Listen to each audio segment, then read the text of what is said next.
Political dynasties in Indonesia, familiar last name may hold sway in upcoming elections. Indonesia is heading to the polls in February next year to elect a new president, with political parties starting to rev up their machinery to prepare for a showdown.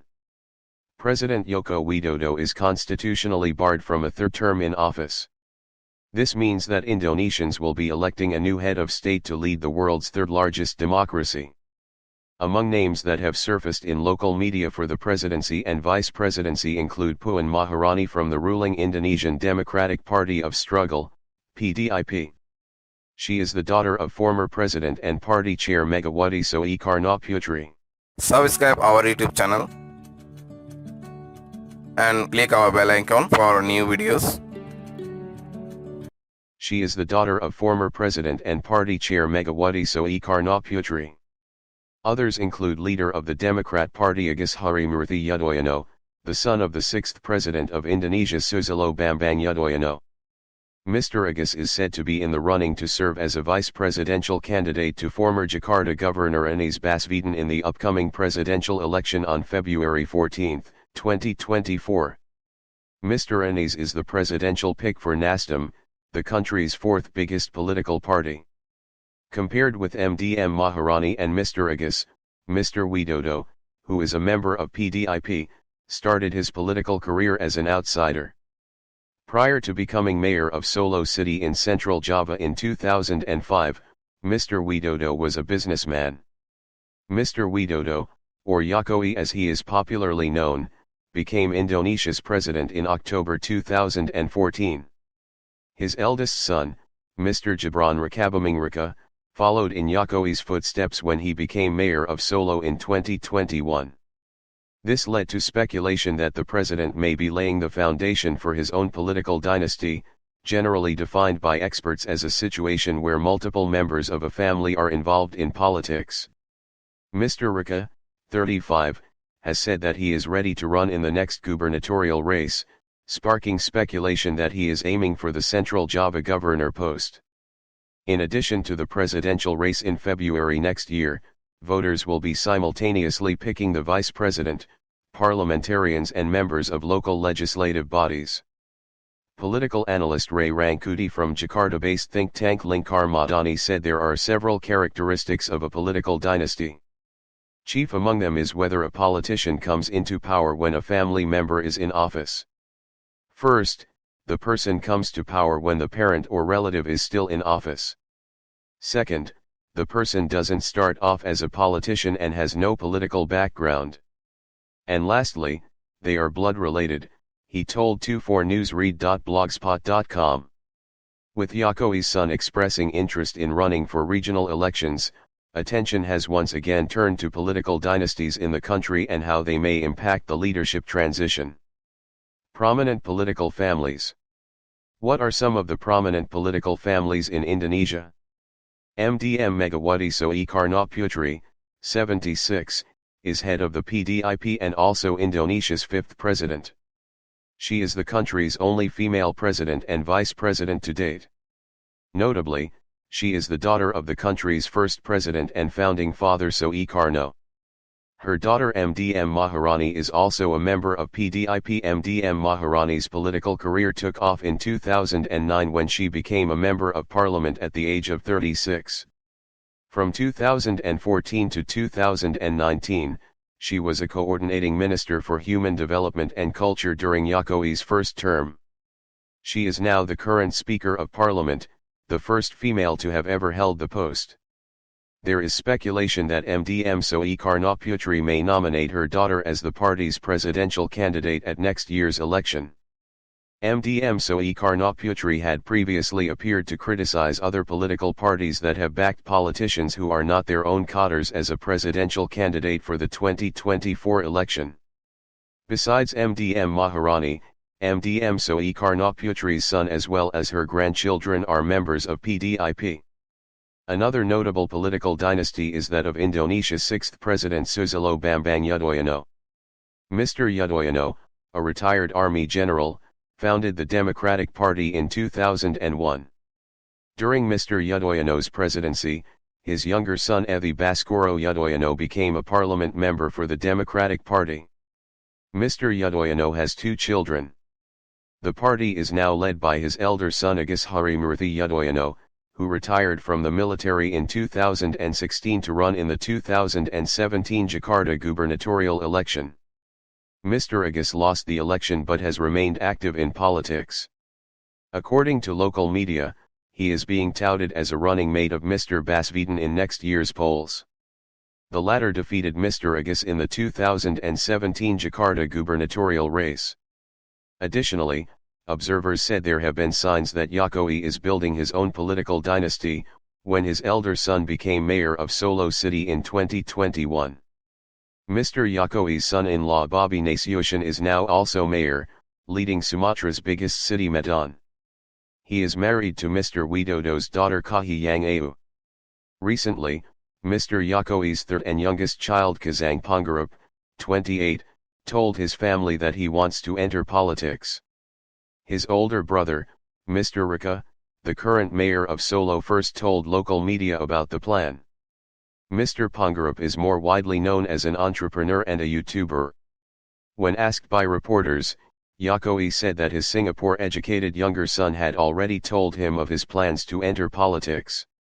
He has already told me, but I always give freedom to them, to choose what to do. I don't influence them, I don't decide because they already have their own family.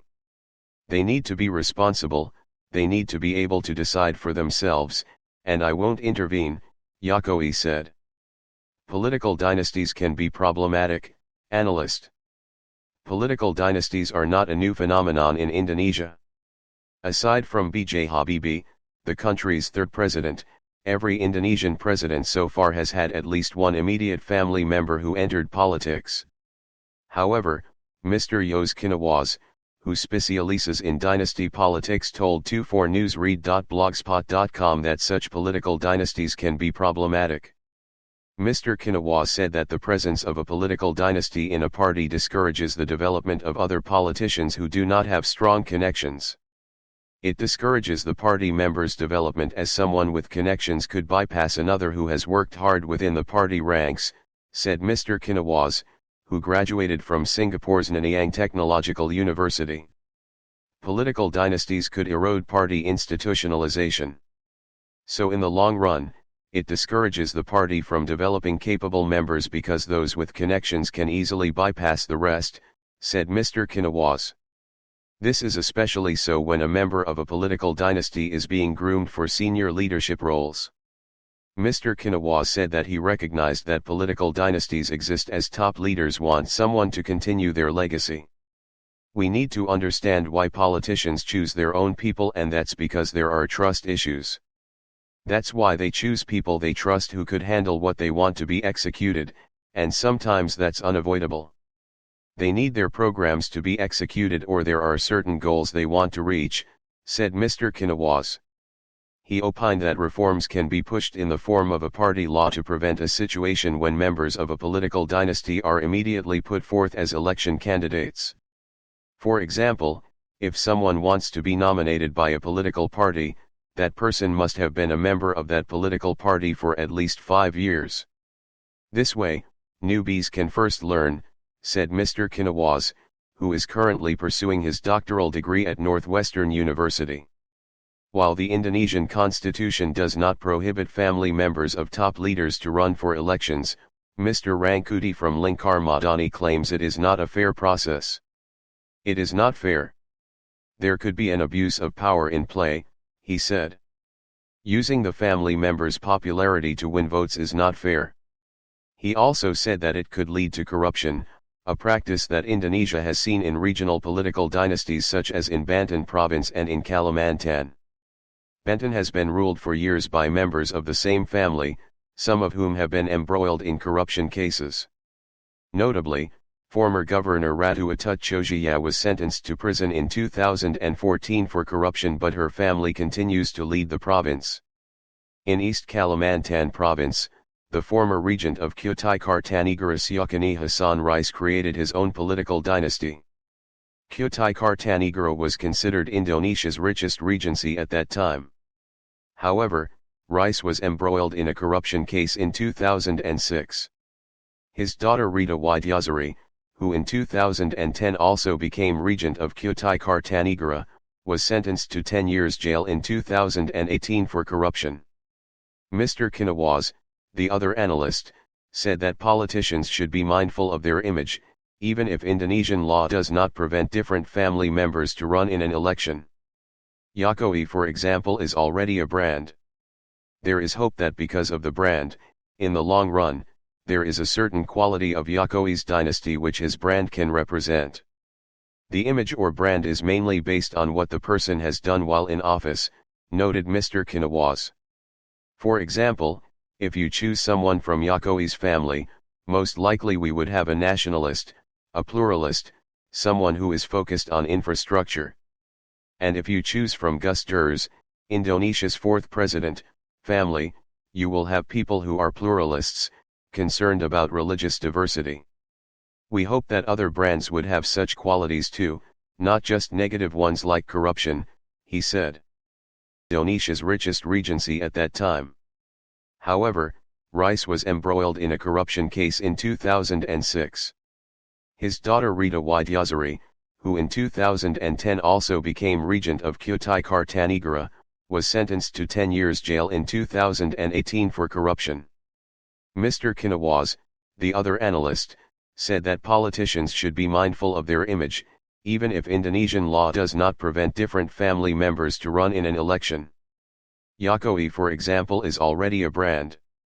There is hope that because of the brand, in the long run, there is a certain quality of Jokowi's dynasty which his brand can represent. The image or brand is mainly based on what the person has done while in office, noted Mr. Kinawaz. For example, if you choose someone from Jokowi's family, most likely we would have a nationalist, a pluralist, someone who is focused on infrastructure. And if you choose from Gus Dur's, Indonesia's fourth president, family, you will have people who are pluralists, concerned about religious diversity. We hope that other brands would have such qualities too, not just negative ones like corruption, he said.